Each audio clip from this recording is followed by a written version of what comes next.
إن الحمد لله نحمده ونستعينه ونستغفره ونعوذ بالله من شرور أنفسنا ومن سيئات أعمالنا. من يهده الله فلا مضل له ومن يضلل فلا هادي له. وأشهد أن لا إله إلا الله وحده لا شريك له، وأشهد أن محمدا عبده ورسوله. أما بعد، فإن خير الحديث كتاب الله، وخير الهدي هدي محمد صلى الله عليه وسلم، وشر الأمور محدثاتها، وكل محدثة بدعة، وكل بدعة ضلالة، وكل ضلالة في النار. فأعوذ بالله من الشيطان الرجيم. وسارعوا إلى مغفرة من ربكم وجنة عرضها السماوات والأرض أعدت للمتقين. وقال تعالى: إلا من تاب وآمن وعمل عملا صالحا فأولئك يبدل الله سيئاتهم حسنات وكان الله غفورا رحيما. وقال تعالى أيضا: إن الذين قالوا ربنا الله ثم استقاموا تتنزل عليهم الملائكة ألا تخافوا ولا تحزنوا وأبشروا بالجنة التي كنتم توعدون। যাবতীয় প্রশংসা সেই মহান রব্বুল আলমিনের জন্য, যার অশেষ মেহেরবানিতে আমরা দীর্ঘ 1 মাস পরে আবারও এই জুম প্রোগ্রামে উপস্থিত হতে পেরেছি, একত্রিত হতে পেরেছি। আমরা বলি আলহামদুলিল্লাহ। অতঃপর সালাত ও সালাম পাঠ করছি নবী মুহাম্মদ সাল্লাল্লাহু আলাইহি ওয়াসাল্লাম এবং তার সকল অনুসারীদের প্রতি। আল্লাহুম্মা সাল্লি আলাইহি ওয়া আলাইহিম। সম্মানিত ভাই ও বোনেরা, ইতিমধ্যেই দেখতে দেখতে রমাদান মাস আমাদের থেকে বিদায় নিয়ে চলে গেছে। 2026 সালের রমজান মাস আমাদের মাঝে আর নেই। এই রমজান মাস সিয়াম, কিয়াম এবং কোরআনের মাস ছিল, জিকির, দোয়া, ইহসানের মাস। রমজান মাস বিদায় নেওয়াতে সত্যিকার অর্থে মুসলিমরা বিষণ্ণ। আবারও হয়তো বা কখন রমজান মাস আমাদের মাঝে আগমন করবে, আমরা সেটার অপেক্ষায় রয়েছি। আবারও আমাদের মাঝে রমজান মাস আসবে নাকি এর আগেই আমাদেরকে বিদায় নিয়ে চলে যেতে হবে, সেটিও আমরা বলতে পারি না। আমরা এই রমজান মাসের জন্য ব্যথিত, বিষণ্ণ। তবে যদি আমরা রমজান মাসকে যথাযথভাবে কাজে লাগিয়ে থাকতে পারি, আমরা যদি এই সুযোগটা গ্রহণ করে থাকি, তাহলে অবশ্যই আমাদের জন্য বিষণ্ণর কোনো কারণ নেই, আমরা চিন্তিত হব না।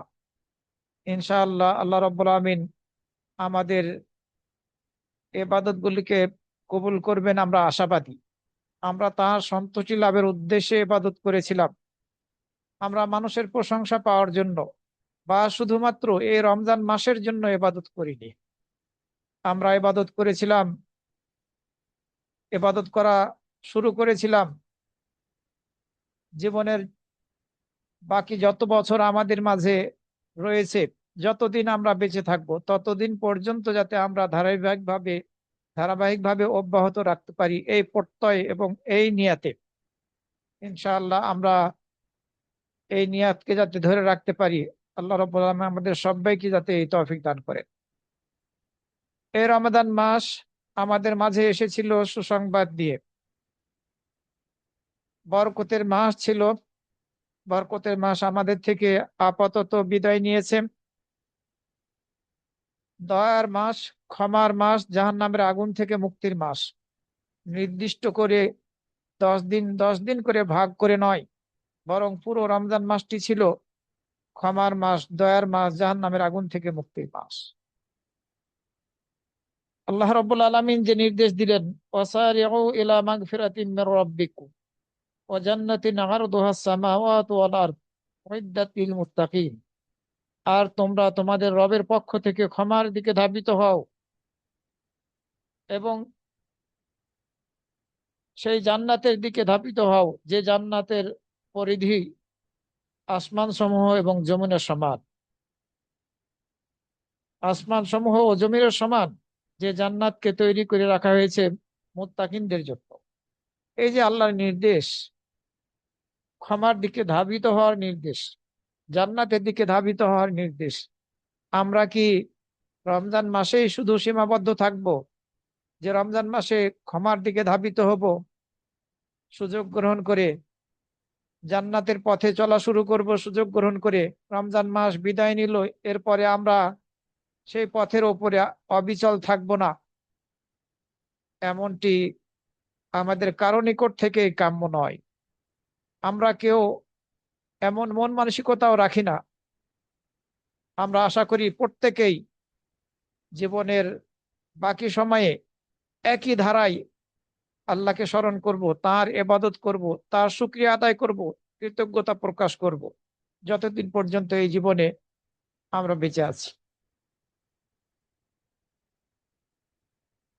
আমরা রমজান মাস এসেছিল, তওবা করেছিলাম, ক্ষমা প্রার্থনা করেছিলাম, আমরা অতীত গুনাহগুলোকে ক্ষমা করে নেওয়ার সুযোগ লাভ করেছিলাম বিশেষভাবে। এর অর্থ এটা নয় যে রমজান ছাড়া অন্য সময়ে আল্লাহ রাব্বুল আলামিন তওবা কবুল করেন না, ক্ষমা করেন না, বিষয়টি এমন নয়। তবে রমজান মাসে বিশেষভাবে তওবা এবং ইস্তেগফারের বিশেষ গুরুত্ব আছে। আর এই বিষয়গুলো আমরা সবাই জানি। আমরা যে রমজান মাসে তওবা করলাম, ইস্তেগফার করলাম, এর প্রভাব আমাদের মাঝে বর্তমানে আছে নাকি ও প্রভাব বিদায় নিয়েছে? আমাদেরকে এই তওবা ইস্তেগফারের প্রভাব ধরে রাখতে হবে আমাদের কথাবার্তার মাঝে, আমাদের কর্মের মাঝে, আমাদের খানাপিনার মাঝে, আমাদের অন্যের সাথে আলাপ আলোচনার মাঝে, একে অপরের সাথে উঠবসের মাঝে এবং পরিবারের সাথে চলাফেরার মাঝে, বন্ধু বান্ধবদের সাথে চলাফেরার মাঝে, প্রত্যেকটা ক্ষেত্রেই যাতে আমরা এর চিহ্ন, তওবা এবং ইস্তেগফারের চিহ্ন, আলামত আমরা ধরে রাখতে পারি, এ ব্যাপারে আমাদেরকে সার্বক্ষণিক প্রচেষ্টা অব্যাহত রাখতে হবে। আমরা তওবা করলাম, ইস্তেগফার করলাম, কিন্তু এই তওবা ইস্তেগফারের যে দাবি, সেটাকে আমরা রমজানের পরে ধরে রাখলাম না। আবারও গুনহের পথ বেছে নিলাম, আবারও হারাম উপার্জনের পথ বেছে নিলাম, আবারও আল্লাহর নাফরমানি করার পথ বেছে নিলাম। নামাজ পড়া শুরু করেছিলাম রমজান মাসে, আবারও বেনামাজি হয়ে গেলাম। আল্লাহ রাব্বুল আলামিন এ ধরনের বান্দাদেরকে পছন্দ করেন না। মনে রাখতে হবে আল্লাহ রাব্বুল আলামিন আমাদেরকে বিশেষ সুযোগ দান করেছেন আমাদের গুনাহগুলোকে নেকিতে রূপান্তরিত করার। এই রমজান মাসে আমরা সেই সুযোগটা আশা করি গ্রহণ করেছি, যেটি সূরা আল ফুরকানের ৭০ নম্বর আয়াতের মধ্যে বলা হয়েছে। গুনাহগুলোকে নেকিতে রূপান্তরিত করে নেওয়ার যে সুযোগ আল্লাহ রাব্বুল আলামিন আমাদেরকে দিয়েছিলেন, সেটি আমরা কাজে লাগিয়েছি এবং এর ধারাবাহিকতা আমরা অব্যাহত রাখবো। আল্লাহ রাব্বুল আলামিন বলছেন, ইল্লা মান তাবা ওয়া আমানা ওয়া আমিলা আমালান সালিহা। তবে যে তওবা করে, ঈমান আনে, সৎ আমল করে, যারাই তওবা করে, ঈমান আনে, সৎ আমল করে, তাদের গুনাহগুলোকে, সাইয়্যাত গুলোকে আল্লাহ রাব্বুল আলামিন হাসানাতে রূপান্তরিত করে দেবেন। ওয়া কানা আল্লাহু গফুরুর রহিমা। আল্লাহ রাব্বুল আলামিন অতি ক্ষমাশীল, অতি দয়ালু। সুতরাং আমরা সত্যিকার অর্থে যদি তওবা করে থাকি রমজান মাসে, আল্লাহ রাব্বুল আলামিনের প্রতি ঈমান রেখে আমরা যদি সৎ আমল করা অব্যাহত রাখতে পারি, তাহলে নিঃসন্দেহে আমাদের অতীত গুনাহগুলো নেকিতে রূপান্তরিত করে দিবেন আল্লাহ রাব্বুল আলামিন। অতীত গুনাহগুলোকে নেকিতে রূপান্তরিত করে দিবেন আল্লাহ রাব্বুল আলামিন। গুনাহ দিবেন না, গুনাহগুলোকে নেকিতে রূপান্তর করবেন। কিন্তু এর জন্য প্রয়োজন ধারাবাহিকতা। আমরা যদি আমাদের ইবাদতের ক্ষেত্রে ধারাবাহিক না হই, আল্লাহকে স্মরণ করার ক্ষেত্রে ধারাবাহিক না হই, আল্লাহর কৃতজ্ঞতা প্রকাশ করার ক্ষেত্রে শুকরিয়া আদায় করার ক্ষেত্রে আমরা যদি ধারাবাহিক না হই, তাহলে আমরা এই সুসংবাদ লাভ করব না যে আমাদের গুনাহগুলোকে তিনি আল্লাহ রাব্বুল আলামিন নেকিতে রূপান্তরিত করে দেবেন। এই সুযোগ লাভ করব না। আমরা যদি সত্যিকার অর্থে জান্নাতের সুসংবাদ পেতে চাই, তাহলে অবশ্যই আমাদেরকে ইবাদতের ক্ষেত্রে ধারাবাহিক হতে হবে মৃত্যু পর্যন্ত। আল্লাহ রাব্বুল আলামিন সূরা ফুসসিলাতের 30 এবং 31 নম্বর আয়াতের মধ্যে বলেছেন, ইন্নাল্লাযীনা ক্বালু রাব্বুনাল্লাহ সুম্মা ইসতাকামু তাতানাজ্জালু আলাইহিমুল মালায়েকা আল্লা তাখাফু ওয়া লা তাহজানু ওয়া আবশিরু বিল জান্নাতিল্লাতী কুনতুম তুআদুন। নিশ্চয় যারা এই কথা বলে যে আমাদের রব হচ্ছেন আল্লাহ, এরপর এর উপরে অবিচল থাকে, আল্লাহকে রব হিসেবে স্বীকৃতি দিয়ে আল্লাহর নির্দেশ মেনে চলা এবং নিষেধগুলোকে, হারামগুলোকে বর্জন করা অব্যাহত রাখে, এটাই হচ্ছে অবিচল থাকা। যদি এই বৈশিষ্ট্যকে আমরা ধারণ করতে পারি, আল্লাহ রাব্বুল আলামিন বললেন তাতানাজ্জালু আলাইহিমুল মালায়েকা, তাদের নিকটে ফেরেশতারা অবতরণ করবে, তারা বলবে আল্লাহ তাখাফু ওয়া লা তাহজানু, তোমরা ভীত হও না, চিন্তিত হও না। ওয়া আবশিরু বিল জান্নাতিল্লাতী কুনতুম তুআদুন, আর তোমরা সেই জান্নাতের সুসংবাদ গ্রহণ করো যে জান্নাতের ওয়াদা তোমাদের সাথে করা হয়েছে। ফেরেশতারা এই সুসংবাদ নিয়ে আসবে যদি আমরা আমাদের আমলের ক্ষেত্রে, ইবাদতের ক্ষেত্রে ধারাবাহিক হতে পারি। এরপরে ফেরেশতারা বলবে নাহনু আউলিয়াউকুম ফিল হায়াতিদ দুনিয়া ওয়া ফিল আখিরাহ, আমরা তোমাদের বন্ধু দুনিয়ার জীবনে এবং আখিরাতে। ফেরেশতারা আমাদের বন্ধু হিসেবে থাকবে।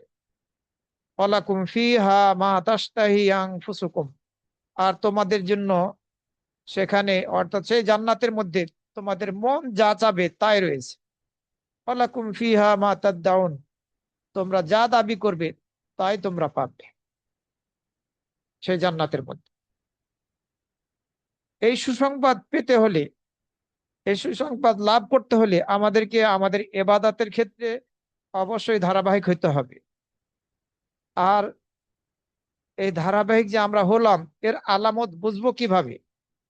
এর আলামত বুঝবো আমাদের জীবনের প্রত্যেকটা ক্ষেত্রে, চাল চলনের মাঝে, দুনিয়াবি কর্মক্ষেত্রে, ইবাদতের ক্ষেত্রে, আমলের ক্ষেত্রে, খানা পিনার ক্ষেত্রে, যেগুলো আমি একটু আগেই আপনাদের সামনে বলেছি।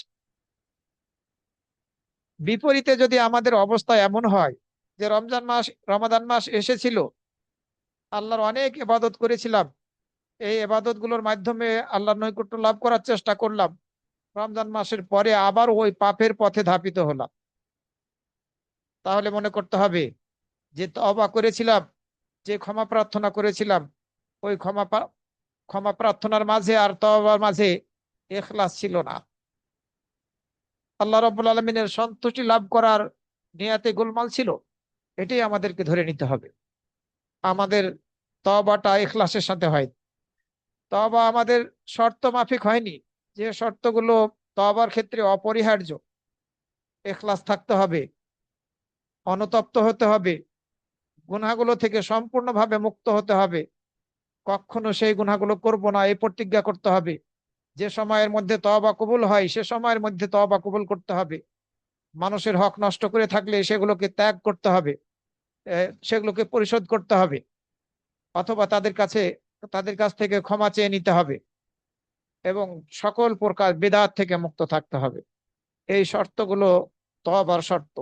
আমরা যদি এই শর্ত মাফিক তওবা করে থাকি, তাহলে ইনশাআল্লাহ এর আলামত আমাদের জীবনে রমজান মাসের পরেও লক্ষ্য করব।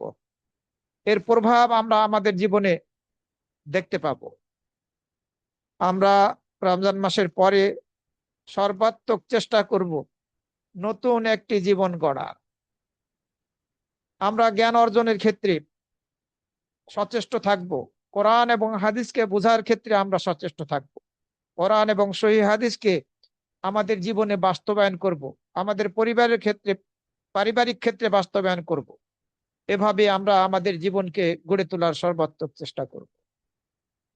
যদি আমরা এভাবে আমাদের জীবনকে গড়ে তুলতে সক্ষম হই, এই ধারাবাহিকতা আমাদের মাঝে রমজান মাসের পরেও থাকে, তাহলে আমরা মনে করে নেব যে ইনশাআল্লাহ আলহামদুলিল্লাহ, আল্লাহ রাব্বুল আলামিন আমাদের তওবা ইস্তেগফারকে হয়তোবা কবুল করেছেন। তবে এর অর্থ এটা নয় যে রমজান মাসের পরে আমরা কোনো গুনাহই করব না। আমাদের থেকে গুনাহ হতে পারে, পাপ আবারও হতে পারে, কিন্তু যখনই আমরা গুনাহের সাথে যুক্ত হব, জড়িত হব, কোনো পাপ করে বসবো, সাথে সাথে আমাদেরকে তো আবারও তওবা করতে হবে, ইস্তেগফার করতে হবে, আল্লাহকে স্মরণ করতে হবে। রাসূল সাল্লাল্লাহু আলাইহি ওয়াসাল্লাম হাদিসের মধ্যে বলেছেন, কুল্লু বানি আদম খাত্তা ওয়া খায়রুল খাত্তাইনা আত-তাওয়াবুন। প্রত্যেক আদম সন্তান ভুলকারী, গুনাহকারী, তবে সর্বোত্তম গুনাহকারী, ভুলকারী তারাই যারা গুনাহ করার পরে তওবা করে। সুতরাং এই তওবার ধারাবাহিকতা আমাদের মাঝে অব্যাহত রাখতে হবে, ক্ষমা চাওয়ার ধারাবাহিকতা আমাদের মাঝে ধরে রাখতে হবে। আমাদেরকে সেইভাবেই আমলগুলো করতে হবে যেভাবে রাসূল সাল্লাল্লাহু আলাইহি ওয়াসাল্লাম করেছেন, করতে বলেছেন, অথবা সাহাবীরা করেছেন, সমর্থন করেছেন। সেভাবে আমাদেরকে শিখতে হবে এবং সেভাবে আমাদের জীবনে আমলগুলোকে বাস্তবায়ন করতে হবে। বিভিন্ন ক্ষেত্রে রাসূল সাল্লাল্লাহু আলাইহি ওয়াসাল্লাম বলেছেন, তিনি যেভাবে বলছেন সেভাবে যাতে আমরা আমল করি, তার অনুসরণ যাতে আমরা করি। আল্লাহ রাব্বুল আলামিন কোরআন মাজিদের মধ্যেও বলেছেন, আবার রাসূল সাল্লাল্লাহু আলাইহি ওয়াসাল্লাম তার হাদিসের মধ্যে তার অনুসরণ করার করার ব্যাপারে উৎসাহিত করেছেন। যেমন সলাতের ব্যাপারে বলেছেন, সল্লু কামা রাআইতুমুনি উসাল্লি। তোমরা আমাকে যেভাবে সলাত আদায় করতে দেখছো সেভাবে তোমরা সলাত আদায় করো। কিন্তু আমরা এক্ষেত্রে রাসূল সাল্লাল্লাহু আলাইহি ওয়াসাল্লামের সুন্নাহ মাফিক হয়তোবা সলাত আদায় করছি না, এমন কিছু দিয়ে সলাৎ শুরু করতেছি যেটা কোরআন হাদিসের কোথাও নেই, এমনকি জাল হাদিসও পাওয়া যায় না। ৩-৪টা নিয়াত করে আমরা সলাৎ শুরু করি, সুন্নতি তরিকায় হলো না। এই জন্য আমাদের মাঝে যদি ভুল থাকে সলাতের নিয়মের ক্ষেত্রে, সলাৎ পালন করার ক্ষেত্রে, এই গুরুত্বপূর্ণ এবাদতের বিষয়টাকে গুরুত্ব দিয়ে আমাদেরকে সংশোধন করে নিতে হবে। সহিহ সুন্নাহ মাফিক আমাদের সলাৎ হচ্ছে কিনা এ ব্যাপারে আমাদেরকে একটু চিন্তা করে দেখতে হবে। জানা না থাকলে অন্যদের থেকে জেনে নিতে হবে। সম্মানিত ভাই ও বোনেরা, কেউ যদি ইমাম হন কোন মসজিদের, তাহলে অবশ্যই তাকে রাসূল সাল্লাল্লাহু আলাইহি ওয়াসাল্লাম যেভাবে সলাত আদায় করেছেন সেভাবে ইমামতি করতে হবে। সলাত আদায় করার মধ্যে তাকে জানতে হবে রাসূল সাল্লাল্লাহু আলাইহি ওয়াসাল্লামের সুন্নাত কি, এবং জানার পরে এই সুন্নাতকে আঁকড়ে ধরতে হবে। এরপরে খোলাফায়ে রাশিদিনের সুন্নাতকে আঁকড়ে ধরতে হবে। যদি আমরা রাসূল সাল্লাল্লাহু আলাইহি ওয়াসাল্লামের সুন্নাতকে আঁকড়ে ধরতে পারি, তাহলেই সঠিক পথ প্রাপ্ত হব। আল্লাহ রাব্বুল আলামিন সূরা আন-নূরের ৫৪ নম্বর আয়াতের মধ্যে বলছেন, ওয়াইন তুতিউহু তাহতাদু। আর তোমরা যদি তার ইতাআত করো তাহলে সঠিক পথ প্রাপ্ত হবে। আমরা যদি রাসূলের সাল্লাল্লাহু আলাইহি সাল্লাম ইতাআত করি, তার আনুগত্য করি, তাহলে আমরা সঠিক পথ প্রাপ্ত হব। তিনি আমাদের জন্য উত্তম আদর্শ। সূরা আল আহজাবের ২১ নম্বর আয়াতের মধ্যে বলা হয়েছে, লাকাদ কানা লাকুম ফি রাসূলিল্লাহি উসওয়াতুন হাসানাহ। অবশ্যই তোমাদের জন্য আল্লাহ রাসূলের মাঝে উত্তম আদর্শ রয়েছে। এই উত্তম আদর্শের অনুসরণ যদি আমরা না করি, আমরা মুসলিম থাকতে পারবো না। দুর্ভাগ্য হলেও সত্য, আমাদের মাঝেই কিছু ভাই বোন এই পথ ত্যাগ করে আল্লাহর রসুলের মাঝে যে উত্তম আদর্শ রয়েছে এই আদর্শকে ত্যাগ করে সেই শয়তানের পথ ধরেছে। তারা রাসূল সাল্লাল্লাহু আলাইহি ওয়াসাল্লামের সুন্নাহকে মানতে রাজি নয়। তারা এই কথা বলে থাকে যে রাসূল সাল্লাল্লাহু আলাইহি ওয়াসাল্লামের সুন্নাহর মাঝে ঝামেলা প্রবেশ করে থাকতে পারে, কারণ বহু পরে সংকলন করা হয়েছে। কিন্তু তাদের এই কথা কোনোভাবেই গ্রহণযোগ্য নয়। বহু আয়াতের মধ্যে আল্লাহ রাব্বুল আলামিন তার নবীর আদর্শকে, তার নবীর অনুসরণ করার ক্ষেত্রে উৎসাহিত করেছেন, নির্দেশ দিয়েছেন। নবীর আদর্শের, রসুলের আনুগত্য করার মাঝেই আল্লাহর আনুগত্য। আমরা যদি রসুলের আনুগত্য করি তাহলেই আল্লাহর আনুগত্য করা হয়, কারণ রসুল সাল্লাল্লাহু আলাইহি ওয়াসাল্লাম আল্লাহর নির্দেশের বাইরে কোনো কিছুই করেননি। সম্মানিত ভাই বোনেরা, আমরা যে যতটুকুই শিখি না কেন, দ্বীনি জ্ঞান অর্জন করি না কেন, ততটুকুর ততটুকুর আমরা দাওয়াতি কাজ করার চেষ্টা করব। আমরা শিক্ষা গ্রহণ করব এবং সেটির উপরে আমল করব, আবার সেদিকে অন্যদেরকে আহ্বান করব, দাওয়াত দেব। আমাদের সাধ্য মাফিক আল্লাহর পথের দিকে আমাদেরকে দাওয়াত দিতে হবে, আল্লাহর দিকে দাওয়াত দিতে হবে। এটি রাসূল সাল্লাল্লাহু আলাইহি ওয়াসাল্লামের তরিকা এবং যারাই তার অনুসরণ করবে তাদেরও তরিকা। সূরা ইউসুফের 108 নম্বর আয়াতের মধ্যে এই কথা বলা হয়েছে। আল্লাহ রাব্বুল আলামিন তার নবীকে নির্দেশ দিলেন, তুমি বলো, হাদিহি সাবিলি আদউ ইলাল্লাহ, এটি আমার পথ, আমি আহ্বান করি আল্লাহর দিকে, আল্লাহ বাসীরা, জ্ঞানের উপর ভিত্তি করে, দলিলের উপরে ভিত্তি করে। আমি এবং আমার যারা অনুসরণ করে, যে অনুসরণ করে তারও পথ এটি। সুতরাং আমাদেরকে এই পথের অনুসরণ করতে হবে, আবার এই পথের দিকে সাধ্যমাফিক অন্যদেরকে আহ্বান করতে হবে, দাওয়াত দিতে হবে।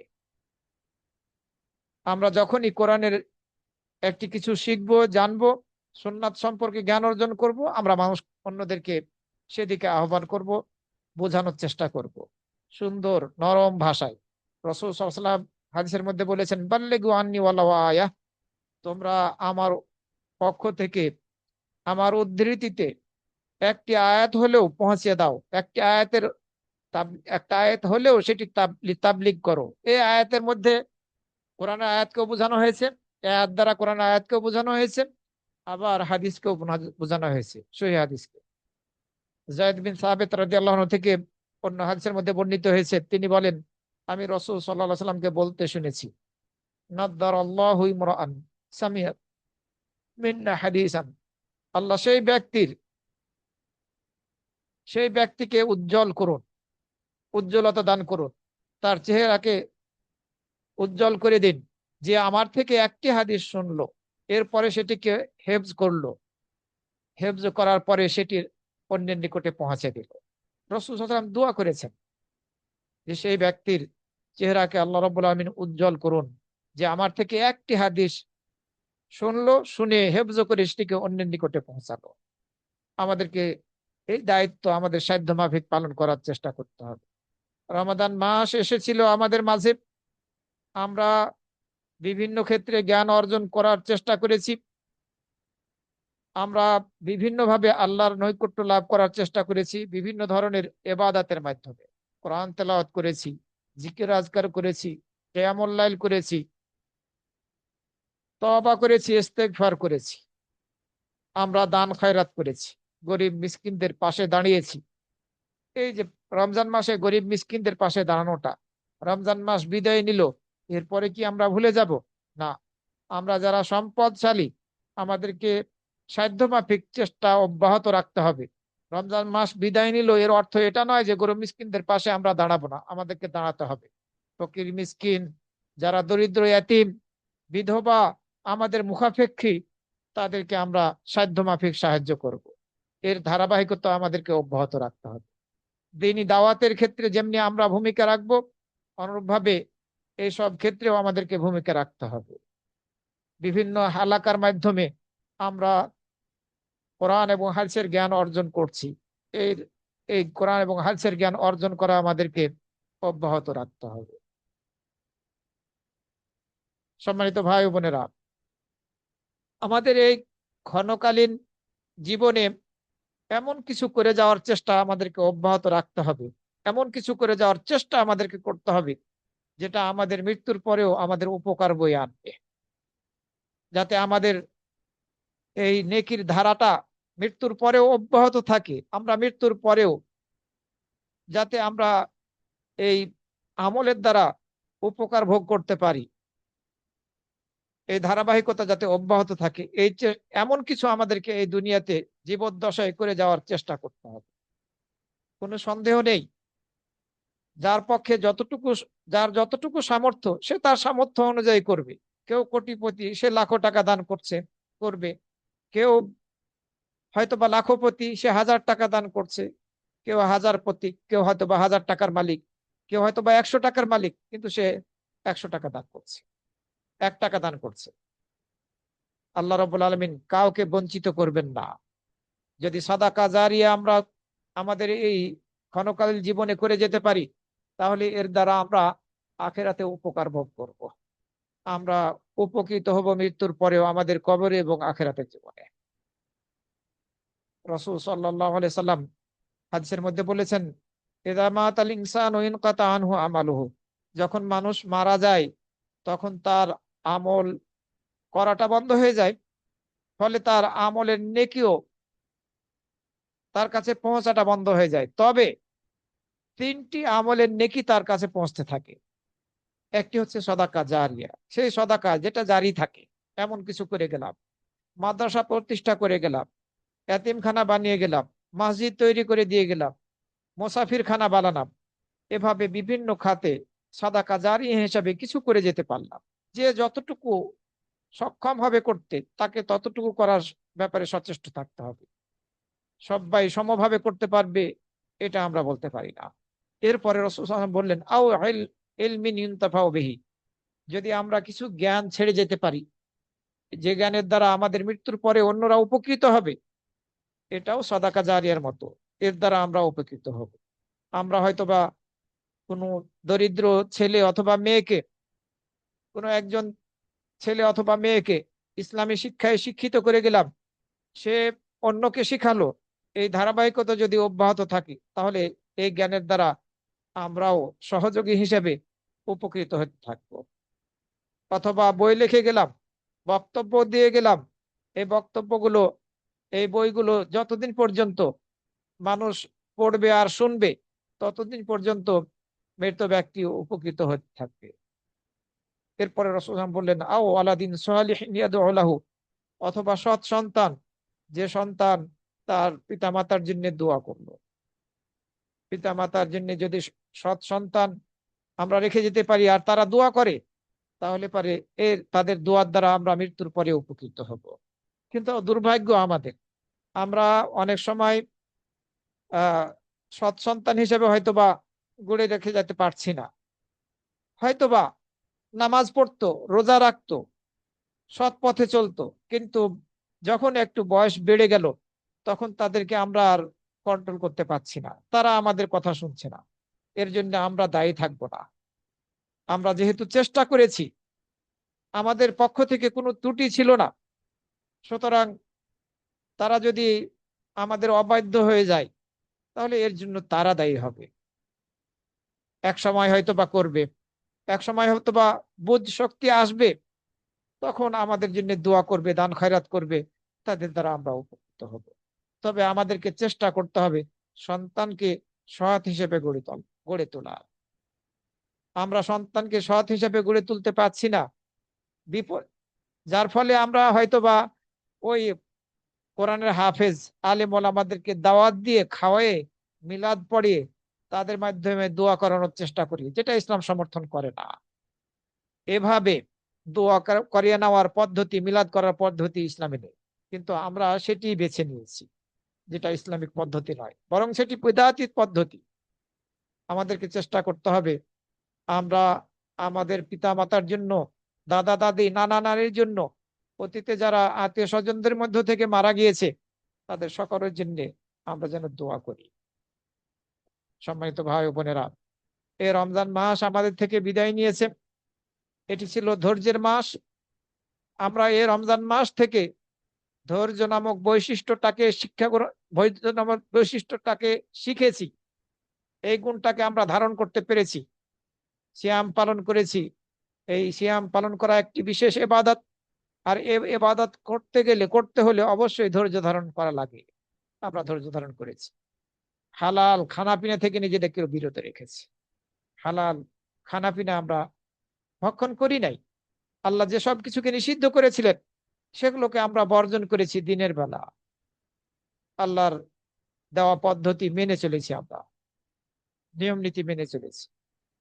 সুতরাং এই রমজান মাস আমাদেরকে শিখিয়েছে ধৈর্য নামক বৈশিষ্ট্যটা। এই ধৈর্য তিন ক্ষেত্রে আমাদেরকে ধারণ করতে হয়। আল্লাহর আনুগত্য করতে গেলেও ধৈর্যের প্রয়োজন পড়ে।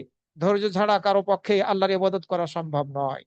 কেউ যদি আল্লাহর ইবাদত করতে এসে তাড়াহুড়ো করে ইবাদত করে, যথাযথভাবে আল্লাহর ইবাদত না করে, তাহলে তো হয়তো বা তাকে মুনাফিকের খাতায় নাম লিখাতে হবে। সুতরাং ধীর স্থির ভাবে আমরা আল্লাহর ইবাদত করার এই বৈশিষ্ট্যটা আমরা রমজান মাসে শিখেছি। আর এর জন্য এটির জন্য প্রয়োজন ধৈর্যের। ধৈর্য ধারণ করা লাগবে, করতে হবে আল্লাহর আনুগত্য করার ক্ষেত্রে। আবার যখন আমাদের সামনে গুনাহ করার কোনো মন মানসিকতা আসবে, তখন সেটিকে ত্যাগ করতে হবে। আর এই ত্যাগ করার ক্ষেত্রেও ধৈর্যের প্রয়োজন পড়ে, এক্ষেত্রেও ধৈর্য ধারণ করতে হবে। আমরা যদি ধৈর্য ধারণ করতে না পারি, তাহলে হয়তোবা শয়তানের ওয়াসওয়াসায়, কুমন্ত্রণায় আমরা গুনাহের সাথে নিজেরাকে জড়িত করে ফেলবো। ধৈর্যের প্রয়োজন পড়ে। আল্লাহর আল্লাহ যেটি ভাগ্যে আমাদের লিখে রেখেছেন, এমন কিছু যদি আমাদের জীবনে ঘটে যায়, দুর্ঘটনা, বিপদ আপদ, অসুখ বিসুখ, সেক্ষেত্রেও আমাদেরকে ধৈর্য ধারণ করতে হয়। সুতরাং ধৈর্য ধারণ করার ক্ষেত্রগুলি হচ্ছে তিনটি: আল্লাহর আনুগত্য করার ক্ষেত্রে ধৈর্য ধারণ করা, গুনাহ থেকে বাঁচার ক্ষেত্রে ধৈর্য ধারণ করা, আবার আল্লাহর পক্ষ থেকে কোনো পরীক্ষার মধ্যে যদি আমরা পড়ে যাই, তাহলে সেক্ষেত্রে ধৈর্য ধারণ করা। আমাদেরকে এইভাবেই ধৈর্য ধারণ করার শিক্ষা গ্রহণ করতে হবে। রাসূল সাল্লাল্লাহু আলাইহি ওয়াসাল্লাম হাদিসের মধ্যে বলেছেন, সওম শাহরির শাহরি সবরি, এই রমজান মাসকে বলেছে, আখ্যা দিয়েছেন যে সবরের মাসের সিয়াম, সবরের মাসের সিয়াম। আমরা এই ধৈর্য ধারণ করার শিক্ষা গ্রহণ করেছি রমজান মাস থেকে। আমরা হালাল খানা পিনা থেকে, আমোদ ফুর্তি থেকে নিজেদেরকে বিরত রেখেছিলাম এই রমজান মাসে। যদি হালাল খানা পিনা থেকে, আমোদ ফুর্তি থেকে নিজেদেরকে বিরত রাখতে সক্ষম হই, তাহলে হারাম থেকে কেন পারবো না? অবশ্যই আমরা হারাম থেকে আরো সহজেই বেঁচে থাকতে পারবো। শুধু প্রয়োজন আমাদের নিয়াত, একটু সংকল্পের প্রয়োজন। আমরা হালাল থেকে যখন বেঁচে থাকতে পেরেছি আল্লাহর নির্দেশ মেনে চলার কারণে, তার আনুগত্য করার কারণে, তাহলে আমরা হারাম থেকে বেঁচে থাকতে পারবো না কেন? আমরা হারাম থেকেও বেঁচে থেকেছি। এই এই অভ্যাস আমরা রমজান মাসে করেছি। কোনো ভাই হয়তো বা ধূমপান করেন, এটি হারাম, বড় গুনার অন্তর্ভুক্ত, কিন্তু তিনি এই শুভে সাদেক থেকে সূর্যাস্ত পর্যন্ত 14-15 ঘন্টা এই হারাম খাওয়া থেকে বিরত। 14-15 যদি হারাম,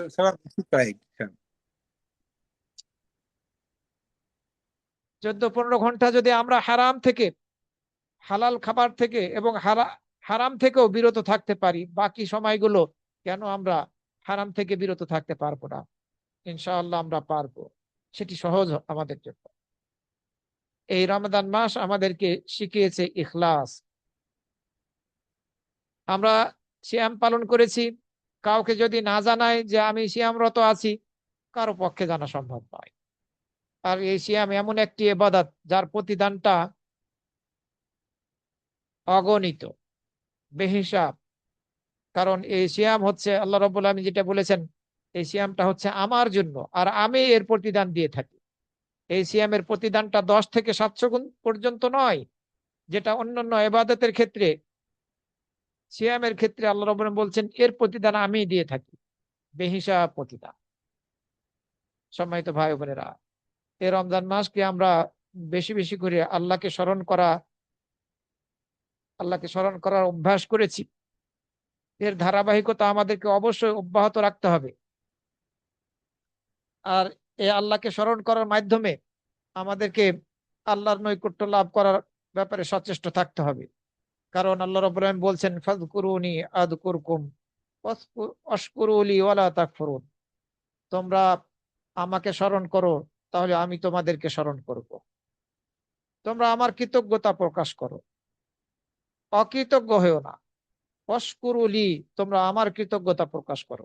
তোমাদেরকে যেসব নিয়ামত দান করেছি, এগুলো শুকরিয়া আদায় করো। ওয়ালা তাকফুরুন, তোমরা অকৃতজ্ঞ হয়েও না। সুতরাং আমাদেরকে ইবাদতের ক্ষেত্রে ধারাবাহিক হতে হবে। আমরা রমজান মাসে আমাদের নিজেদের অন্তরগুলোকে পরিষ্কার পরিচ্ছন্ন করলাম, পবিত্র করলাম, আমাদের আত্মাকে পবিত্র করলাম। রমজান মাসের পরে আবারও এই অপবিত্র পথের দিকে চলে গেলাম, আমরা প্রকৃতপক্ষে সফল কাম হব না, আমরা মুফলিহদের অন্তর্ভুক্ত হতে পারবো না। আল্লাহ রাব্বুল আলামিন সূরা আশ-শামসের 9 এবং 10 নম্বর আয়াতের মধ্যে বলছেন, কদ আফলাহা মান যাক্কাহা। সেই সেই সফল কাম, সেই সফল কাম হয়েছে যে নিজ আত্মাকে পবিত্র করেছে। ওয়াকাদ খাবা মান দাসসাহা, আর সেই ব্যর্থ হয়েছে যে নিজ আত্মাকে কলুষিত করেছে। তো আলহামদুলিল্লাহ আমরা আমাদের আত্মাকে রমজান মাসে সুযোগ পেয়েছিলাম, পবিত্র করতে সক্ষম হয়েছি। এই রমজান মাসের পরে আমরা আমাদের এই আত্মাকে আবারও কলুষিত করতে চাই না। আমরা আল্লাহর নাফরমানি করতে চাই না। আমরা সর্বদা আল্লাহকে ভয় করে চলবো।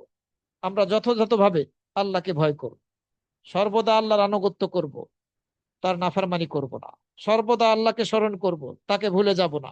সর্বদা তার শুকরিয়া আদায় করব, আমরা অকৃতজ্ঞ হব না। সম্মানিত ভাই ও বোনেরা, আমরা যদি রমজান মাসেই শুধুমাত্র তওবা করি আর ইস্তেগফার করি, তাহলে তো আমরা ইবাদত মৌসুমী ইবাদতকারী হিসেবে গণ্য করলাম নিজেদের। আমরা মৌসুমী ইবাদতকারী হলাম, শুধু রমজান মাসেই তওবা করলাম, অন্যান্য ইবাদত করলাম, ইস্তেগফার করলাম, রমজান মাস পার হয়ে গেল, এরপরে আবার পূর্বের মতো পাপের পথে চলে গেলাম, ইবাদত করা ছেড়ে দিলাম। তাহলে তো আমরা মৌসুমী ইবাদতকারী হব, খণ্ডকালীন ইবাদতকারী হব। এই ইবাদতের দ্বারা আমরা সফলকাম মুমিনদের অন্তর্ভুক্ত হতে পারবো না। আমাদেরকে আমাদের অবশিষ্ট জীবনে সকল প্রকার গুনাহ থেকে বেঁচে থাকতে হবে, সর্বদা আল্লাহর আনুগত্য করতে হবে। আর যদি আল্লাহর আনুগত্য সর্বদা আমরা না করি, আমরা গুনাহগুলোকে পরিত্যাগ না করি, তাহলে আমরা বলতে পারি যে এই রমজান মাসে যে ইবাদত গুলো আমরা করেছি, এগুলো রমজান মাসের জন্য করেছি, আল্লাহর ভয়ে ইবাদত করিনি। আশা করি আমরা আল্লাহর ভয়ে ইবাদত করেছি, আল্লাহ সন্তুষ্টি লাভের উদ্দেশ্যে ইবাদত করেছি এই রমজান মাসে। আমরা এ কারণেই এক্ষেত্রে ধারাবাহিক হব। যদি আমরা রমজান মাসের পরে ইবাদত করা ছেড়ে দেই, তাহলে আমাদের অবস্থাটা হবে সেই মুসাফিরের মতো, যে মুসাফির একটি নির্দিষ্ট গন্তব্যস্থলে যাওয়ার জন্য পথ চলা শুরু করেছে, কিন্তু পথিমধ্যে সে কোনো একটি স্থানে গিয়ে চলা বন্ধ করে দিল অথবা ফিরে আসলো। আমরা এরূপ মুসাফিরের মতো হয়ে যাব যদি আমরা রমজানের পরে আমাদের আমল ইবাদতের ক্ষেত্রে, আল্লাহকে স্মরণ করার ক্ষেত্রে ধারাবাহিক না। আমরা রমজান মাসে চলা শুরু করেছিলাম আল্লাহর পথে, জান্নাতের পথে, আমরা জান্নাত পাওয়ার জন্য চলা শুরু করেছিলাম। যদি আমরা এই পথ পথ চলা বন্ধ করে দেই, তাহলে ওই মুসাফিরের মতোই আমাদের অবস্থা হবে। আমরা গন্তব্যস্থলে পৌঁছতে সক্ষম হব না। সুতরাং আমরা যদি সত্যিকার অর্থে নাজাত পেতে চাই, আমরা আল্লাহ সন্তুষ্টি অর্জন করতে চাই, তাহলে ইবাদতের ক্ষেত্রে আমাদেরকে ধারাবাহিক হতে হবে। আমরা যদি ইবাদতের ক্ষেত্রে ধারাবাহিক হতে পারি, তাহলেই আমাদের জন্য সুসংবাদ, যেটি সূরা ফুসসিলাতের 30 এবং 31 নম্বর আয়াতের মধ্যে আমরা একটু আগে শুনে এসেছি। আবু আমরা সুফিয়ান ইবনু আব্দুল্লাহ সাকাফি রাদিয়াল্লাহু আনহু থেকে বর্ণিত হয়েছে, তিনি বলেন, আমি বললাম, প্রশ্ন করলাম, হে আল্লাহর রাসূল, কুল্লি ফিল ইসলামে কাওলান লা আসআলু আনহু আহাদান গায়রাক। আপনি আমাকে ইসলামের মধ্যে এমন একটি কথা শিখিয়ে দিন, এমন একটি কথা বলে দিন, যে ব্যাপারে আমি আপনাকে ছাড়া আর কাউকে জিজ্ঞাসা করব না। রাসূল সাল্লাল্লাহু আলাইহি ওয়াসাল্লাম বললেন, কুল, তুমি বলো, আমানতু বিল্লাহি সুম্মা ইসতাকিম, যে আমি আল্লাহর প্রতি ঈমান আনলাম, এর উপরে আমি অবিচল থাকলাম। আমি আল্লাহর প্রতি ঈমান আনলাম, আর এই ঈমান আনার উপরে আমি অবিচল থাকলাম। আল্লাহর প্রতি ঈমান আনার অর্থ কি? আল্লাহর প্রতি ঈমান আনার অর্থই হচ্ছে অন্তরে বিশ্বাস করা, মৌখিকভাবে স্বীকৃতি দেওয়া। ইকরার বিল লিসান, মৌখিকভাবে স্বীকৃতি দেওয়া। আল্লাহ আল্লাহকে স্বীকৃতি দেওয়া যে তিনি একমাত্র ইলাহ, তিনি ছাড়া সত্য কোনো ইলাহ নেই। আছে মিথ্যা ইলাহ আছে, মিথ্যা উপাস্য আছে, এই স্বীকৃতি দেওয়া। এরপরে অন্তরে বিশ্বাস করা, আর অঙ্গ প্রত্যঙ্গের দ্বারা আমল করা। মৌখিকভাবে স্বীকৃতি দেওয়া, অন্তরে বিশ্বাস করা, অঙ্গ প্রত্যঙ্গের দ্বারা আমল করা, এটাকে বলা হয় ঈমান। যদি এভাবে আমরা আমাদের জীবন করতে পারি, তাহলেই আমরা আল্লাহর ইবাদতের ক্ষেত্রে নিজেদেরকে অবিচল রাখতে সক্ষম হলাম, আমরা ধারাবাহিক বানাতে পারলাম। আর এই ঈমান আল্লাহর আনুগত্যের মাধ্যমে বৃদ্ধি পায়, আনুগত্য, আর আল্লাহর নাফরমানির মাধ্যমে ঈমানটা কমে যায়। আল্লাহ রাব্বুল আলামিন তার নবীকে নির্দেশ দিলেন, ওয়াবুদ রাব্বাকা হাত্তা ইয়াতিয়াকাল ইয়াকিন, আর তুমি তোমার রবের ইবাদত করো মৃত্যু পর্যন্ত, যে পর্যন্ত মৃত্যু না এসেছে সে পর্যন্ত তুমি রবের ইবাদত করো।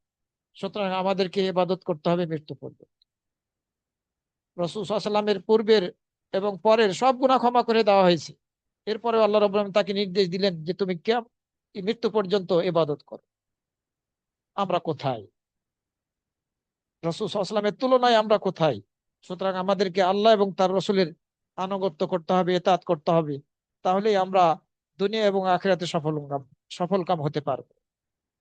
আমরা যাতে সেই ব্যক্তির মতো না হই যে রমজান মাসে এসেছিল, আমরা ইমানটাকে দৃঢ় করলাম, এরপরে রমজান মাসের পরে ওই ইমানটাকে পাপের পথে ধাপিত হওয়ার দ্বারা, শয়তানের পথে চলার দ্বারা আবার নষ্ট করে ফেললাম।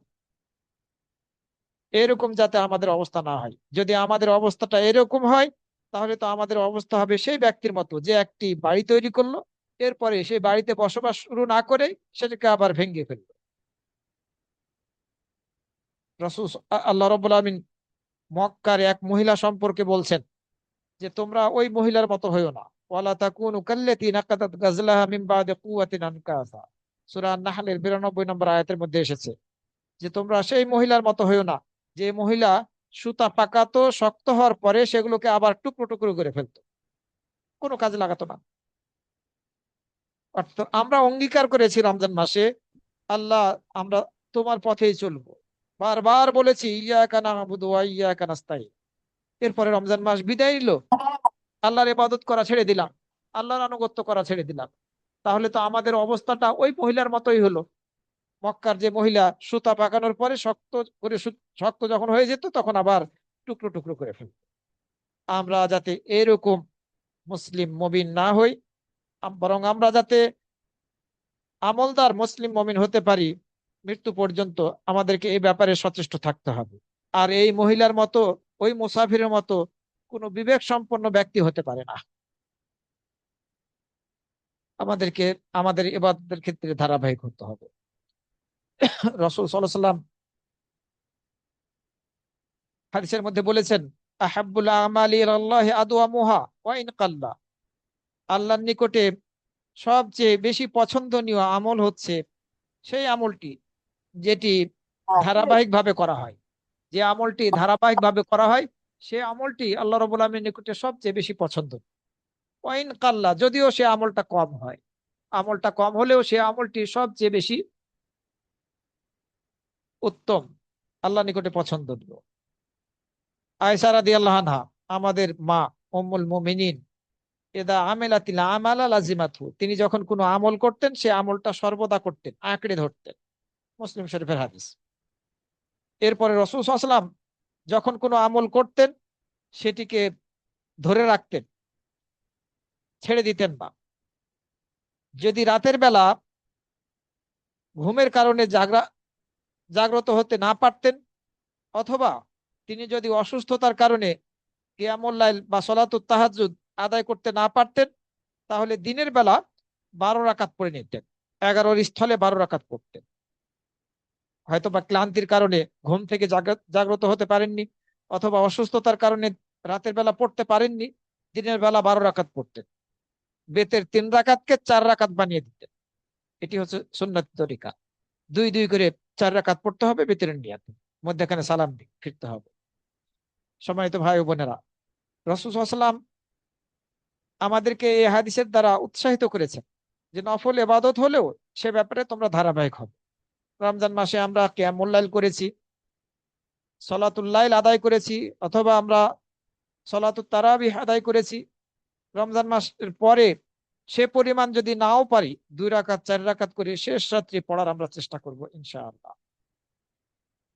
সম্মানিত ভাই বোনা, রাসূল সাল্লাল্লাহু আলাইহি ওয়াসাল্লাম অন্য হাদিসের মধ্যে বলেছেন, মান নামা আন হিজবিহি আও আন শাইইন মিনহু ফাকরাহু ফিমা বাইনা সলাতি যুহরি ওয়া সলাতিল ফাজরি ওয়া সলাতি যুহরি কুতিবা লাহু কাআন্নামা কারাহু মিনাল লাইল।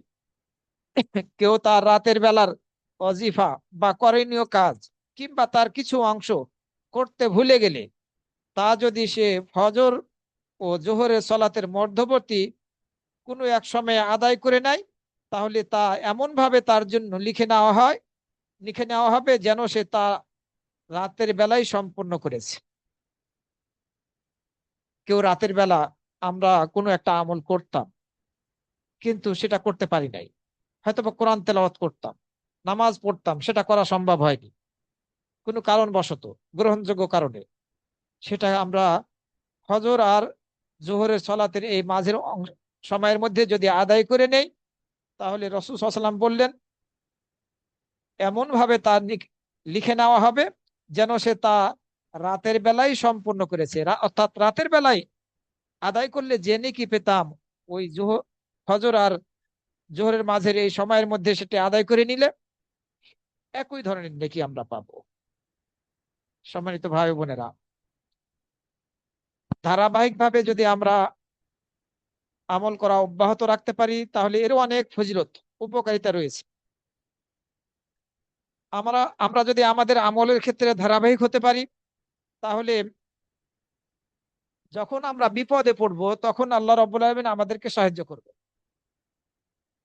সর্ব অবস্থায় আল্লাহকে স্মরণ করবে। সুখে শান্তিতে থাকা অবস্থায় যদি আমরা আল্লাহকে স্মরণে রাখি, তার ইবাদত করি, তার আনুগত্য করি, তার নির্দেশ মেনে চলি, নিষেধগুলোকে বর্জন করে চলতে পারি, তাহলে যখন দুঃখে পড়বো, কষ্টে থাকবো, বিপদ আপদে পড়বো, তখন আল্লাহ রাব্বুল আলামিন আমাদের সাথ দেবেন।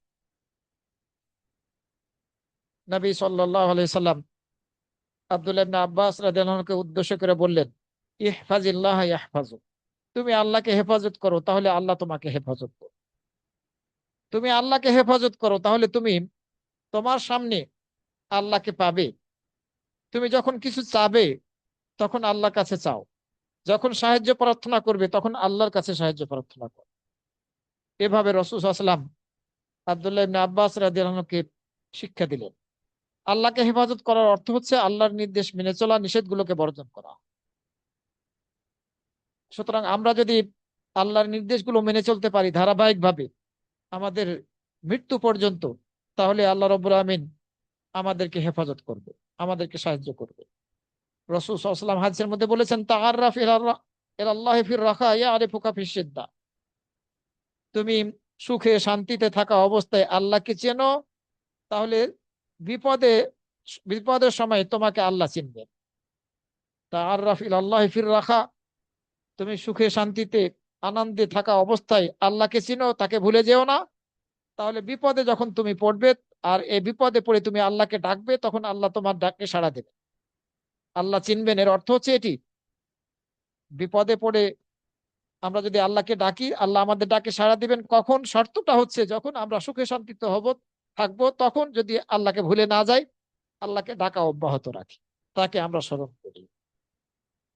রাসূল সাল্লাল্লাহু আলাইহি সাল্লাম অন্য হাদিসের মধ্যে বলেছেন, যে ব্যক্তিকে খুশি করে যে বিপদের সময় আল্লাহ তার ডাকে সাড়া দিক, আল্লাহ বিপদের সময় তার ডাকে সাড়া দিক, এটা যাকে খুশি করে, সে যেন সুখে শান্তিতে থাকা অবস্থায় আল্লাহকে বেশি বেশি করে ডাকে। তিরমিজির মধ্যে হাদিস বর্ণিত হয়েছে 3382 নম্বরে। সুতরাং সুখে শান্তিতে থাকা অবস্থায় আমরা শয়তানের খপ্পরে যাতে না পড়ি, শয়তানের অসহায় পড়ে পাপের পথ বেছে না নেই।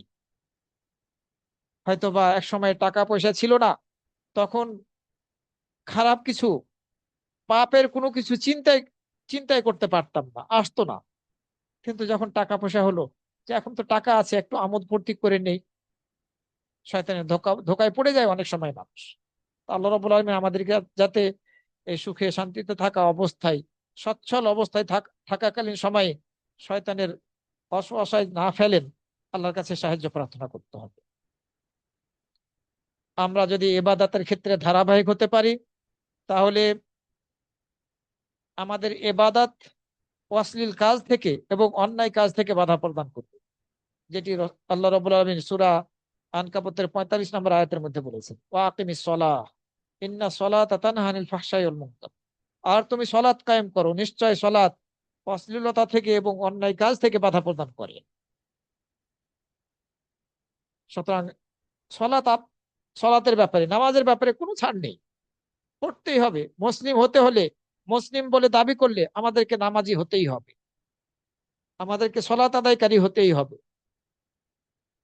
আর আমরা সত্যিকার অর্থে যদি সলাৎকে হেফাজত করতে পারি, এই সলাৎ যদি কিয়ামতের দিন আমাদের কবুল হয়ে যায়, সর্বপ্রথম হিসাব নেওয়া হবে এই সলাতের, এই নামাজের। এই সলাতের ক্ষেত্রে যদি আমরা পাশ করে যাই, ইনশাআল্লাহ আমরা অন্যান্য ক্ষেত্রেও পাশ করব। আবু হুরায়রা রাদিয়াল্লাহু আনহু থেকে একটি হাদিসের মধ্যে বর্ণিত হয়েছে, এক ব্যক্তি এসে নবী সাল্লাল্লাহু আলাইহি ওয়াসাল্লামকে বললেন, হে আল্লাহ রসুল, অমুক ব্যক্তি রাতের বেলা সলাত আদায় করে, কিন্তু যখন সে সকাল করে তখন চুরি করে। আমরা বহুবার হয়তো বা এই হাদিস শুনেছি। রাতের বেলা সে সলাত আদায় করে, অর্থাৎ কিয়ামুল লাইল করে, সকাল করলে চুরি করে। ক্বালা ইন্নাহু সায়ানহাহু মা ইয়াকুল। তুমি যেটা বলছো সেটা যদি সত্য হয়, হাদিসের ভাবার্থ হচ্ছে এটি, তাহলে এই এবাদতি, এই আমলই তাকে বাধা প্রদান করবে চুরি করা থেকে। অন্য বর্ণনায় এসেছে, ওই সাহাবী এসে রাসূল সাল্লাল্লাহু আলাইহি ওয়াসাল্লামকে জানালেন, হে আল্লাহ রসুল, ওই ব্যক্তি তো চুরি করা ছেড়ে দিয়েছে।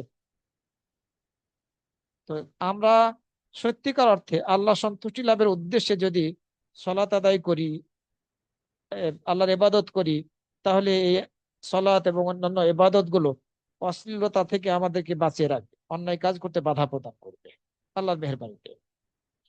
যারা ইবাদতের ক্ষেত্রে ধারাবাহিক হবে,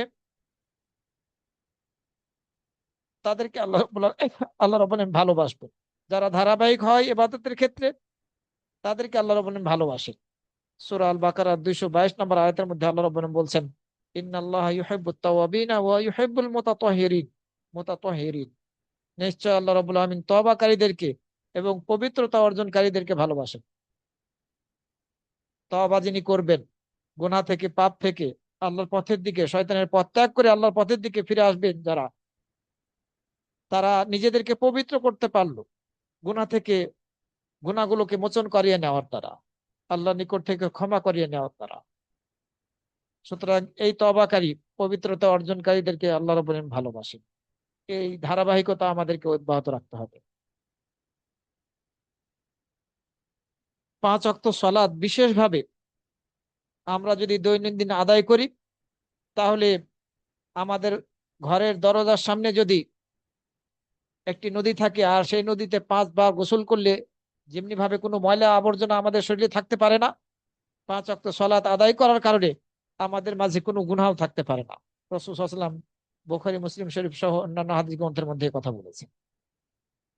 রাসূল সাল্লাল্লাহু আলাইহি ওয়াসাল্লাম অন্য হাদিসের মধ্যে বলেছেন, যে ব্যক্তি সুবহানাল্লাহি ওয়া বিহামদিহি, সুবহানাল্লাহি ওয়া বিহামদিহি দিনে 100 বার পড়বে, তার গুনাহগুলোকে মিটিয়ে ফেলা হবে, যদিও তার গুনাহগুলো সমুদ্রের ফেনার সমপরিমাণ হয়। বুখারী এবং মুসলিম শরীফের হাদিস। সুতরাং এ ধরনের জিকির আজকারও আমাদের জন্য উপকারী। জীবনে হয়তো বা আমরা অনেক গুনাহ করেছি, আমরা ইস্তেগফার করছি, তওবা করছি, এরপরে গুনাহ থাকা সত্ত্বেও যদি এমন কোনো একটা আমল করতে পারি, আমলটা আমাদের দৃষ্টিতে ছোট হলেও ওই আমলের বিনিময়টা আল্লাহর নিকটে বড় হবে। যদি আমরা ইবাদতের ক্ষেত্রে ধারাবাহিক হতে পারি, তাহলে ছোট আমল কিয়ামতের দিন বড় উপকার করবে আমাদের। হুযায়ফা রাদিয়াল্লাহু আনহু থেকে বর্ণিত হয়েছে, তিনি বলেন, আমি নবী সাল্লাল্লাহু আলাইহি ওয়াসাল্লামকে বলতে শুনেছি, মাতা রাজুলুন ফাকিলা লাহু, এক ব্যক্তি মারা গেল, তাকে বলা হলো, তুমি কি আমল করেছিলে? আল্লাহর সাথে যখন মিলিত হলো সে তার রবের সাথে, তখন তাকে প্রশ্ন করা হলো, তুমি কি আমল করেছিলে? সে বলল যে, আমি তো এমন কোনো ভালো আমল করি নাই, তবে আমি একজন সম্পদশালী ব্যক্তি ছিলাম, অর্থাৎ আমার ব্যবসা বাণিজ্য ছিল, লোকজনের সাথে আমার কারোবার ছিল, যারা সচ্ছল তাদের থেকে আমি আমি গ্রহণ করতাম, আর যারা অসচ্ছল তাদেরকে আমি ছাড় দিয়ে দিতাম। অসচ্ছল দিতে পারছে না, তাদের তাদের ব্যাপারে একটু সহানুভূতি দেখাতাম, ছাড় দিয়ে দিতাম, অথবা সুযোগ দিতাম তাদের, আর যারা সচ্ছল তাদের থেকে গ্রহণ করতাম। আল্লাহ রাব্বুল আলামিন এই এই ছোট আমলটাকে, এই ছোট আমলকে কবুল করে ফেলেছেন। এই ছোট আমলের বিনিময় হিসাবে আল্লাহ রাব্বুল আলামিন ফেরেশতাদেরকে নির্দেশ দিবেন, তাজাওয়াজু আন আবদি, তোমরা আমার এই বান্দাকেও ছাড় দিয়ে দাও, তার গুনাহগুলোকে এড়িয়ে যাও। এভাবে ছাড় দিবে। আমরা সবাই জানি, একজন ব্যভিচারিণী নারী ক্ষমা পেয়ে গিয়েছে একটা কুকুরকে, তৃষ্ণার্ত কুকুরকে পানি পান করানোর কারণে। অথবা একজন পুরুষ ব্যক্তি গুনাহগার পুরুষ ব্যক্তি ক্ষমা পেয়ে গেছে একটা কুকুরকে পানি পান করার কারণে। ব্যভিচারী না, সে ব্যভিচারে জড়িত হতো, কিন্তু কুকুরকে সহানুভূতি দেখিয়ে আল্লাহর সন্তুষ্টি লাভের উদ্দেশ্যে পানি পান করিয়েছে, আল্লাহ তাকে ক্ষমা করে দিয়েছেন। বিপরীতে এক মহিলা একটি বিড়ালকে আটকে রেখেছিল, খাবার দেয়নি তাকে তার মৃত্যু পর্যন্ত, ফলে তাকে জাহান্নামে যেতে হয়েছে। এই জন্য ছোট্ট আমল অনেক সময় জান্নাতে যাওয়ার কারণ হয়, আল্লাহ ক্ষমা করে দেন। আর এই ক্ষমা করে দেওয়ার কারণে জান্নাতে যাওয়ার কারণ বানিয়ে দেন এই ছোট আমলটাকে। আবার বিপরীতে ছোট্ট একটা অপরাধকে হয়তো বা আল্লাহ রাব্বুল আলামিন, এই আমরা হয়তো বা মনে করছি এটা ছোট্ট, কিন্তু আল্লাহর নিকটে এটা খুব কঠিন। একজন একটা জীবকে হত্যা করা ইচ্ছাকৃত ভাবে, এটা খুব কঠিন ব্যাপার। এ কারণে আল্লাহ রাব্বুল আলামিন তাকে জাহান্নামে দিয়েছেন। আমাদেরকে এবাদতের ক্ষেত্রে ধারাবাহিক হতে হবে।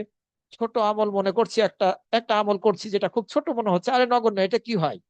আমরা 1 টাকা দান করছি মাদ্রাসা মসজিদে, এতিমখানায়, ফকির মিসকিনকে, এটা খুব সামান্য মনে করছি, আর এটা দিয়ে কি হবে, বাদ দিই, দিলাম না। না, এই মন মানসিকতা প্রকাশ করা যাবে না। যতটুকু সম্ভব আমাদের পক্ষে ততটুকুই করার চেষ্টা করতে হবে। ইনশাআল্লাহ আল্লাহর নিকটে এগুলি বড় রূপ ধারণ করবে। আমরা যদি আমাদের ইবাদতের ক্ষেত্রে ধারাবাহিক হতে পারি, তাহলে আমরা মুনাফিকি থেকে নিজেদেরকে পবিত্র করতে পারবো এবং জাহান্নামের আগুন থেকে আমরা নাজাত লাভ করব। রাসূল সাল্লাল্লাহু আলাইহি ওয়াসাল্লাম হাদিসের মধ্যে বলেছেন,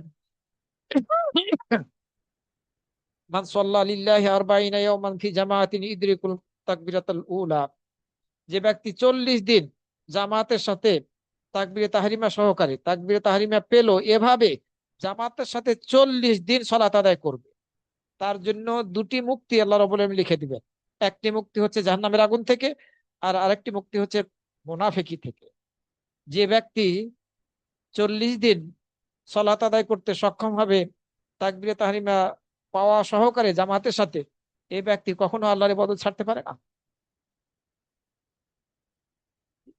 কেউ যদি বলে আমি 40 দিনই পড়বো আর পড়বো না, না, ওই মন মানসিকতা শয়তানি ওয়াসওয়াসা থেকে এসে থাকে।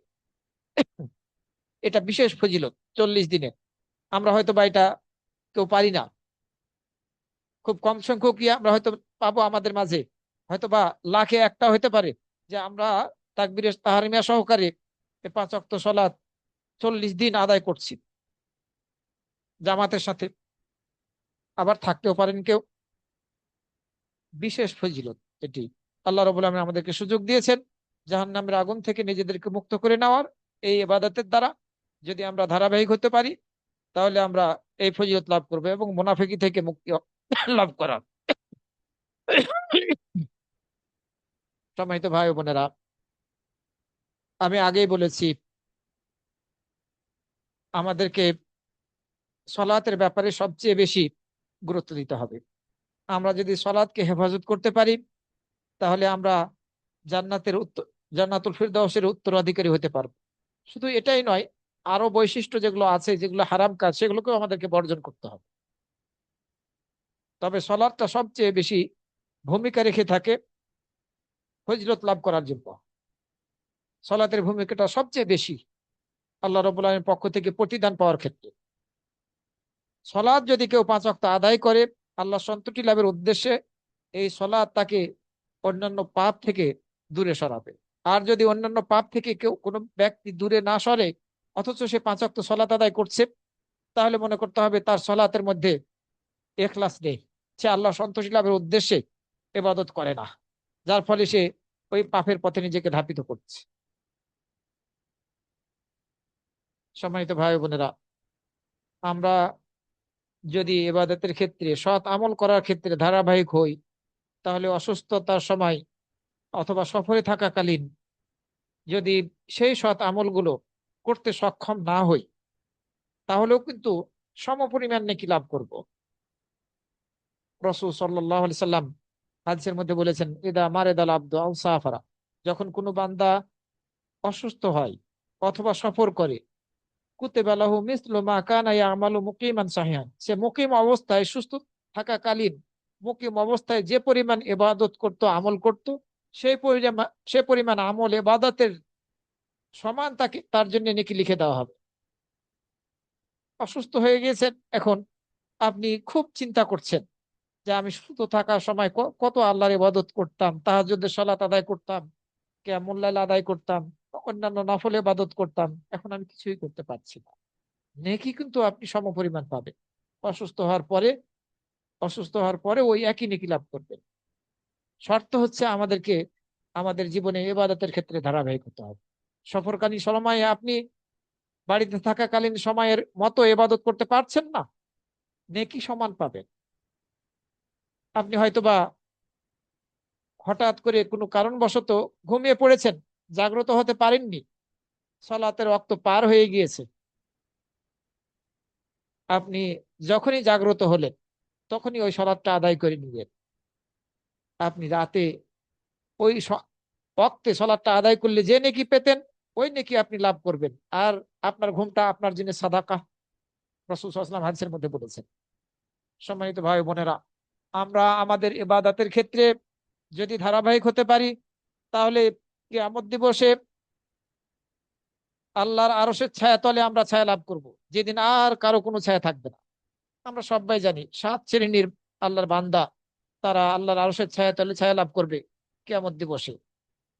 একজন হচ্ছে ন্যায়পরায়ণ ইমাম, শাসক, সে যে স্তরেরই হোক না কেন, যে স্তরেরই দায়িত্বশীল হোক না কেন, যদি ন্যায়পরায়ণ হতে পারে এবং ইমানদার হয়ে থাকে, তাহলে অবশ্যই সে কিয়ামত দিবসে আল্লাহর আরশের ছায়া তলে ছায়া লাভ করবে।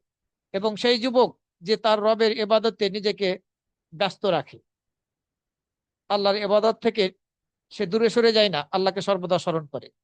এবং সেই ব্যক্তি যার অন্তরটা মসজিদের সাথে ঝুলন্ত থাকে, কখন আজান হবে, আজান দিবে আর আমি মসজিদে যাব।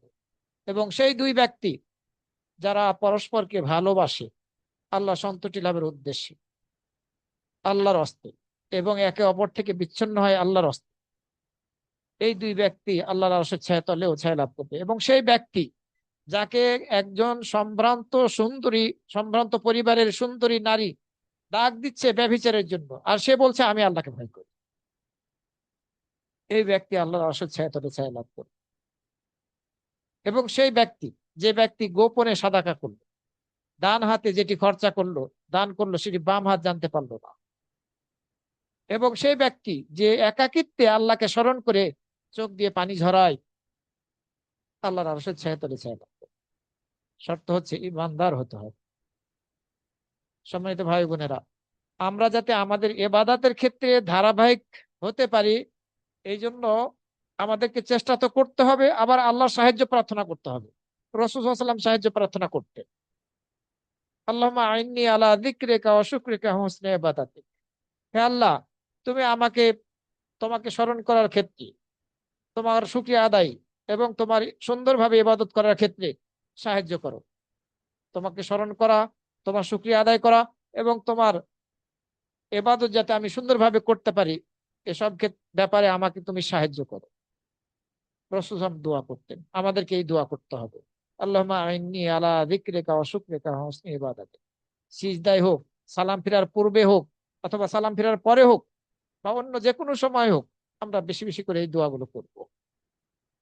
রাসূল সাল্লাল্লাহু আলাইহি ওয়াসাল্লাম আব্দুল্লাহ ইবনে আমর রাদিয়াল্লাহু আনহুকে উদ্দেশ্য করে বললেন, ইয়া আব্দুল্লাহ, লা তাকুন মিসলা ফুলানিন কানা ইয়াকুমুল লাইলা ফাতারাকা কিয়ামাল লাইল। তুমি সেই ব্যক্তির মতো হইও না যে ব্যক্তি কিয়ামুল লাইল করত, এরপরে সে কিয়ামুল লাইল করা ছেড়ে দেবে। আমরা যাতে এরকম না হই, আমাদেরকে সাধ্য মাফিক চেষ্টা করতে হবে ইবাদতের ক্ষেত্রে যাতে আমরা ধারাবাহিক হতে পারি। সেই কথাই আল্লাহ রসুল সাল্লাল্লাহু আলাইহি ওয়াসাল্লাম আব্দুল্লাহ ইবনে আমর রাদিয়াল্লাহু আনহুকে স্মরণ করিয়ে দিলেন যে, হে আব্দুল্লাহ, তুমি ওই ব্যক্তির মতো হইও না যে রাতের বেলা কিয়ামুল লাইল করতো কিন্তু এই কিয়ামুল লাইল করা ছেড়ে দেবে। আল্লাহ রাব্বুল আলামিন আমাদের সবাইকে, তাকে যাতে আমরা সর্বদা স্মরণ করতে পারি, সর্বদা যাতে আমরা তাকওয়াকে ধারণ করে রাখতে পারি। যেমনি ভাবে রমজান মাসে আমরা তাকওয়া অর্জন করেছিলাম, অনুরূপ ভাবে এই তাকওয়াকে যাতে আমরা আমাদের বাকি জীবনে ধারণ করে রাখতে পারি, এই তৌফিক দান করুন। আকুলু কওলি হাযা ওয়া আস্তাগফিরুল্লাহ লি ওয়া লাকুম ওয়া লিসাইরিল মুসলিমিন।